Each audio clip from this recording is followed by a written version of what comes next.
Much of that plan in D.C. changing because of the weather, and we're experiencing quite a Arctic blast back home. Yeah, definitely going to be cold out there if you're heading out to celebrate for MLK Day tomorrow, the big march in the morning. Yeah. Make sure to wear layers because it is going to be frigid out there first thing, and just pay attention to your body, your health as we go through early this week. Big danger of that wind chill affecting folks out there, especially outside. So limit your time outside if you can. But as we get through this Arctic blast, we are staying dry. So we had some snow today, brought down some decent squalls at times through parts of our area, some good heavy snowfall.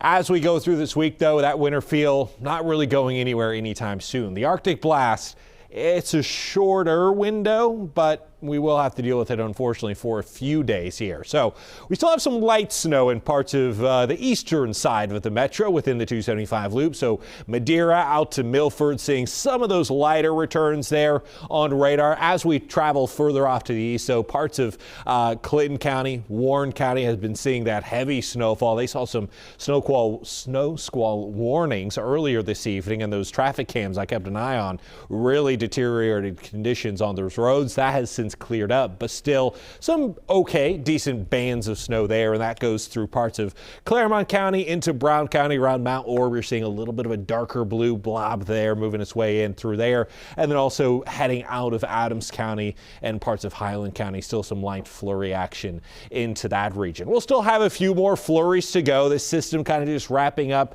that moisture from the lakes, making its way down here just to give us enough of a little bit of moisture to keep at least some light snow, light flurries going for tonight, but generally mostly dry. We do have that cold weather advisory, though, that goes into effect overnight tonight, lasting through Wednesday morning, and that is for the wind chills that are going to be frigid. Right now, actual temperatures, lower 20s to our south and east, teens through parts of Cincinnati, Loveland, lower teens out in Brookville, out into Batesville, Oldenburg area, and those winds, we've still been seeing wind gusts, current sustained winds, 11 to 10, even 15 miles an hour, 19 right now in parts of Hamilton.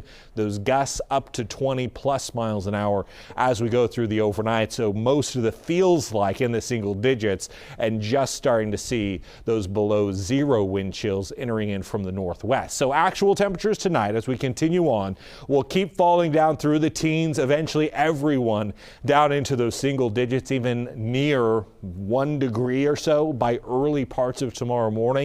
But definitely feeling much colder. And the afternoons don't get better for us. We'll be staying in the teens throughout the next several days. It's not really until Wednesday that we break 20 degrees, and even that isn't going to feel like 20 weather impact days here just because of that cold wind chill, dangerous wind chill out there as we go through the overnights and the morning. So even tonight, we'll still see those wind chills below zero, 5, 6, 7 degrees, but by tomorrow morning, all the way down to 10 plus degrees below zero, potentially some areas getting to 15 degrees below zero. So that's why I say if you're heading out to the MLK March tomorrow morning before the program continues there into this music hall, plan to dress in layers. I know they have some warming buses along with that march as well. But as we go through the rest of the morning into the afternoon, conditions don't really improve. Our highs getting into the teens, feeling though like we're stuck in the single digits there through Monday afternoon.